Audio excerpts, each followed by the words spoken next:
Hasta el siglo XIX, los fenómenos de electricidad más cotidianos fueron los electrostáticos.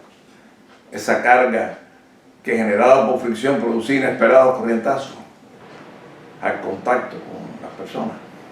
O esa que paraba los pelos al pasar el peine, como por ejemplo le pasó a esta divina criatura que vemos aquí.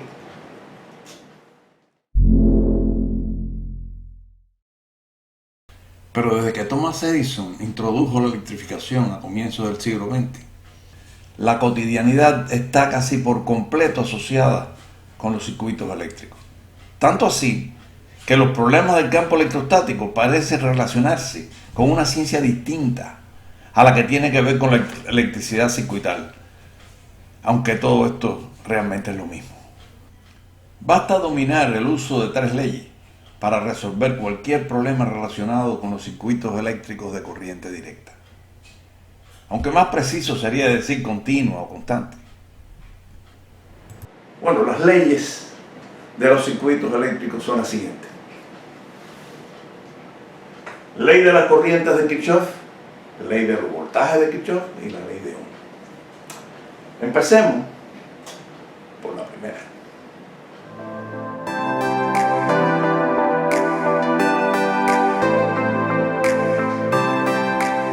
Esta es una implicación de una ley más general que es esa de la conservación de la carga, que fue sugerida.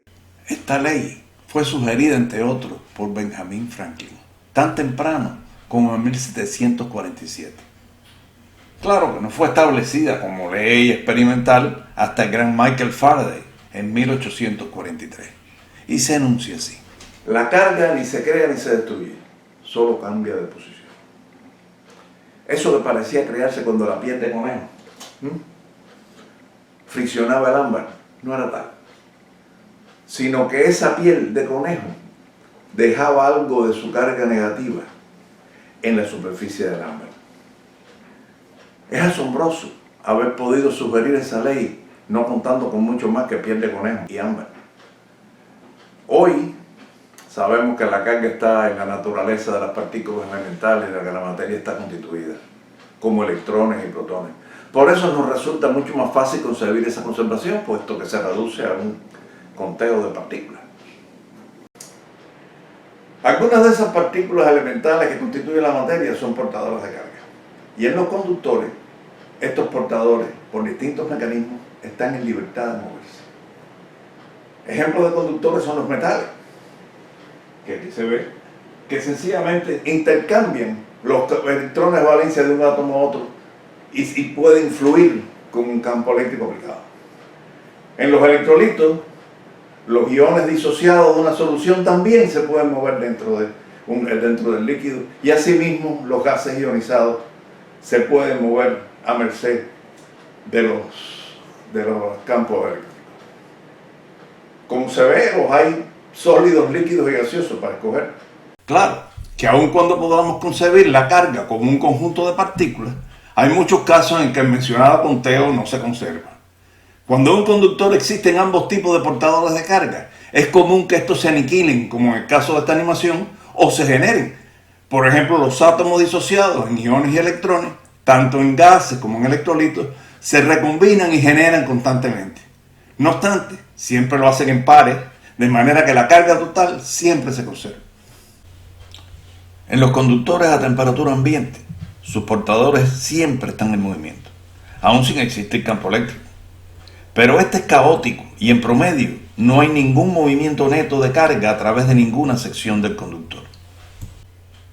Cuando aparece un campo eléctrico, aparece también un movimiento promedio. Y es a eso lo que llamamos corriente eléctrica. La intensidad de esa corriente es la carga neta que atraviesa la sección del conductor en la unidad de tiempo. Esta se expresa en amperes, que se define como un coulomb de carga por segundo. Sabiendo que los electrones son los portadores de carga en los metales, la corriente eléctrica no es difícil de visualizar como una nube de estos moviéndose por dentro de los cables. En este caso, los electrones se mueven hacia allá en la corriente. Como los electrones tienen carga negativa, la corriente es como que va para acá. 6.241 por 10 a la 18 electrones hacen un coulomb de carga. Y esa es la cantidad que tiene que atravesar la sección de un conductor para establecer la intensidad de un ampere. Numeritos como este no son fáciles de concebir. Si los electrones fueran bolitas de solo 1 milímetro de diámetro y las desplegáramos en una superficie circular plana de la manera más compacta, su diámetro sería de unos 2.400 kilómetros. De las primeras cosas que se nos enseña en los cursos de electrostática es que el campo dentro de los conductores es cero. Pero a veces esto queda como que es que los conductores son así para sus cosas. Pero no, es inherente al concepto mismo. Si quedara un campo dentro del conductor, pues los portadores todavía tendrían un motivo para moverse y se estarían moviendo hasta que se les acabe el conductor, o sea, hasta la superficie. De manera que esto de que se anule el campo dentro del conductor es como un proceso. Tenemos una animación aquí para ilustrar el concepto. Para ilustrar este proceso, consideremos una esfera conductora entre dos placas paralelas, también conductoras. Si estas pudieran aplicar un campo repentino, en un primer momento iba a existir un campo dentro del conductor. Pero esto inmediatamente provocaría un desplazamiento de portadores de carga que no puede ir más allá de la superficie, ¿no?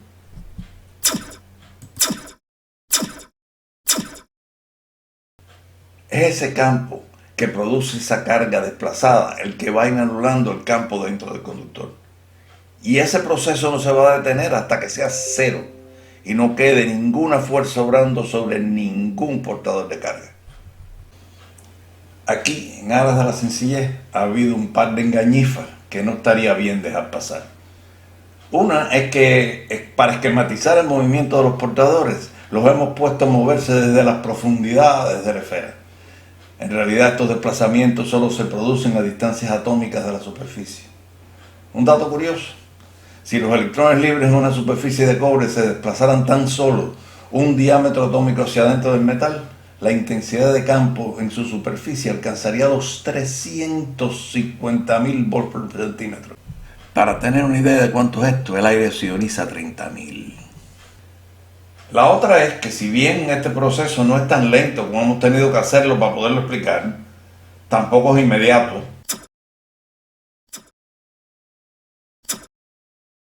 De hecho, si lográramos alternar ese campo eléctrico 10.000 millones de veces por segundo, este lograría penetrar algunas fracciones de micra en conductores reales.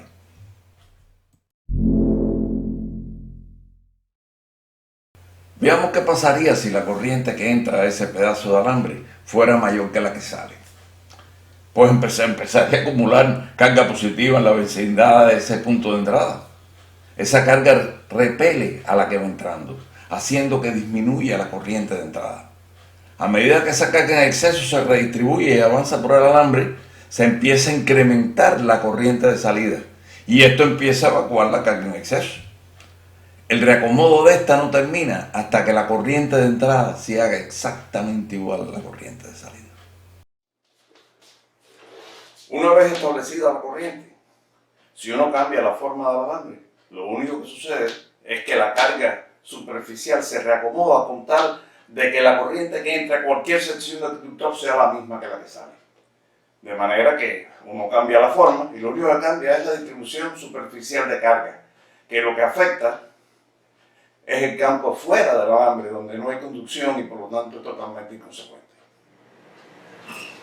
Una vez comprendido que la forma de los conductores es irrelevante respecto a los procesos de corriente dentro del conductor, dentro de los alambres y los cables, algo como esto se puede representar y para todos los fines prácticos imaginar como algo así, o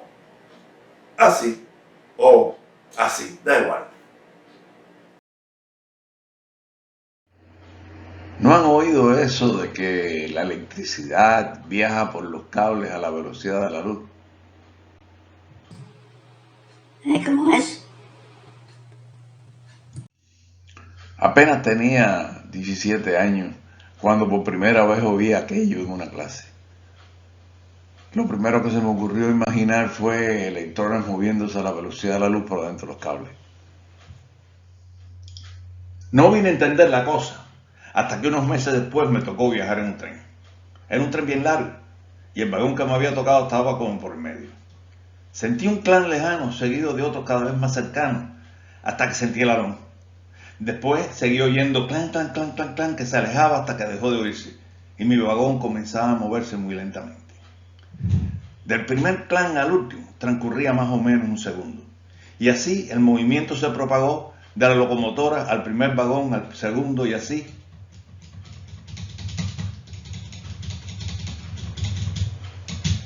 hasta el último en ese tiempo. Si el tren tenía, digamos, 1 kilómetro, el movimiento se propagó a una velocidad de 1 kilómetro por segundo. Sin embargo, el tren no se movía ni a centímetros por segundo. Esto me ayudó a comprender aquel impreciso enunciado, porque me percaté que los portadores de carga en un alambre se comportan como los vagones del tren. Imaginemos un alambre con un extremo conectado al borne positivo de una batería, mientras que el otro está a punto de conectar con el borne negativo. Ahí se acumula esa carga positiva que anula el campo dentro del alambre. Cuando se hace contacto, los electrones invaden y neutralizan la carga superficial que anulaba el campo dentro del alambre. Al dejar de ser cero, el campo empuja la carga negativa hacia adentro. Esta trata de acumularse y empuja a los electrones en su mediación. Estos a los siguientes, y así.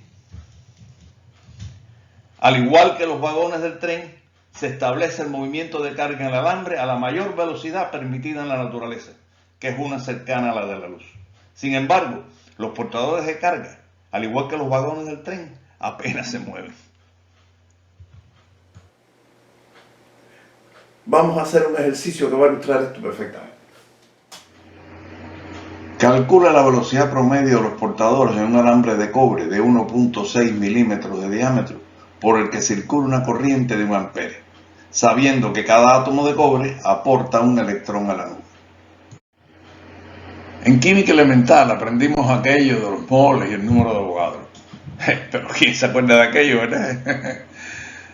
En un mol de cobre o de cualquier otro elemento hay la friolera de 6.022 por 10 a la 23 átomos de cobre.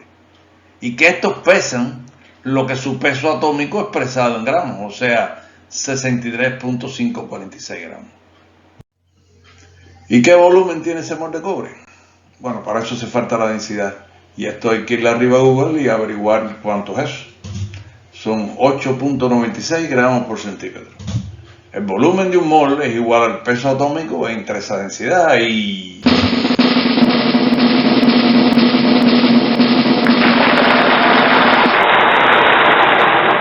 el volumen es 7.09 centímetros cúbicos, lo que es equivalente a 88.15 centímetros de alambre.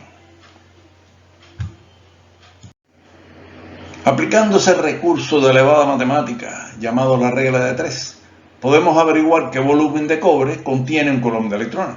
Y así, un coulomb de electrones sería a electrones en un mol, como X es al volumen del mol de cobre. Y la X es 7.35 por 10 a la menos 5 centímetros cúbicos.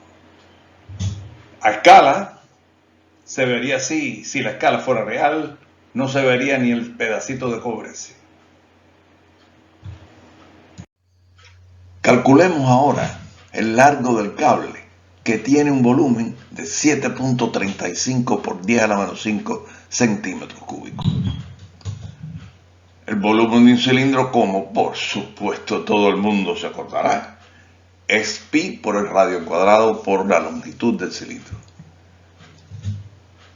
Despejando la L, que sería el largo del cable que contiene un coulomb, aquí resulta esta fórmula. Calculando. Y esa longitud es 3.7 por 10 a la menos 3 centímetros. Que gráficamente, para tener una idea de ese tamaño, aunque eso está exagerado, aquí está. 3.7 por 10 a la menos 3 centímetros. Eso es lo que avanza en un segundo la nube de electrones en ese alambre de cobre cuando le circula un amperé. O sea, que esa es la respuesta al problema. La velocidad promedio es 3.7 por 10 a la menos 3 centímetros por segundo, que también puede expresarse como 37 micras por segundo, o, para que se destaque aún más su lentitud, 13 centímetros en una hora. Aquellos electrones que en la inocencia de mis 17 años imaginaba superveloces, no avanzan por ese alambre ni medio pie en una hora. Ahora, cambiando de escala, a nivel atómico veríamos a esos electrones cambiar de átomo a átomo 160.000 veces en un segundo. ¿Oh?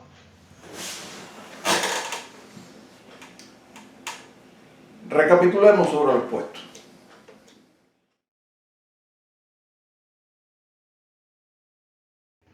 Empezamos por la ley de conservación de la carga, que hoy se facilita porque se sabe asociada a partículas portadoras de esa carga. Vimos que ejemplos de los conductores son los metales, los electrolitos y los gases ionizados. 3. El campo electrostático dentro de un conductor es cero, pero solo después de un proceso de acomodamiento de carga en su superficie. 4. Los movimientos de carga, como respuesta a campos eléctricos externos, se producen a distancias atómicas de la superficie de los conductores. 5. No obstante, si un campo eléctrico externo se alternara lo suficientemente rápido, podría entonces permitir algún campo eléctrico muy cercano a su superficie. 6. También puede existir un campo eléctrico constante dentro de un conductor si un generador o batería se mantiene entrándole carga por un punto y sacándosela por otro. 7. Pienso que logré convencer que la corriente que entra a un trozo cualquiera de un conductor tiene que ser la misma que la que sale. 8. Todo esto nos lleva a que la corriente dentro de un alambre no depende de su forma y es por eso que los circuitos eléctricos se pueden representar esquemáticamente. Y 9. Aquello de que la electricidad viajaba por los cables a la velocidad de la luz, lo precisamos un poco mejor. La corriente eléctrica se establece en un cable a una velocidad cercana a la de la luz. Sin embargo, sus portadores se mueven a velocidades pequeñas desde el punto de vista macroscópico.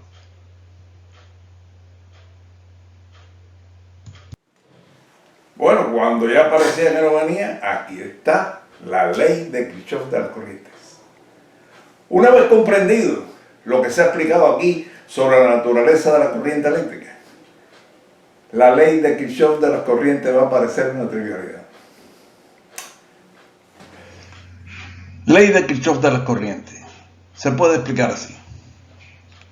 En los circuitos eléctricos, siendo sus ramas las únicas portadoras de corriente, pues la carga total que entra por unidad de tiempo a un nodo tiene que ser igual a la que sale. Las que entran tienen signo positivo, mientras que las que salen son negativas. En rigor, el enunciado es como sigue. En estado estacionario, la suma algebraica de las corrientes que concurren a un nodo es cero. Si como espero lo que he explicado ha sido entendido, entonces no debe haber ningún problema en responder unas preguntitas que voy a dejar para ir pensando.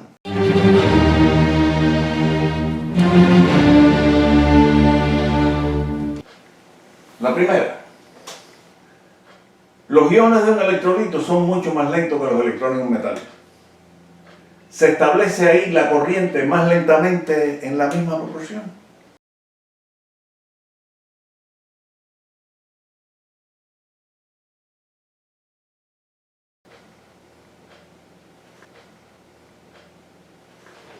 Bien, segunda pregunta. Es una esfera conductora sólida, electrostáticamente equivalente a un cascarón hueco de las mismas dimensiones.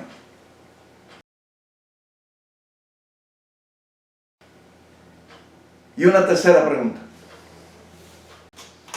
¿Por qué el enunciado de la ley de Kirchhoff de las corrientes enfatiza eso de el estado estacionario? Bueno, y con esto nos despedimos. El próximo video tratará acerca de la ley de Kirchhoff de los voltajes y la ley de Ohm.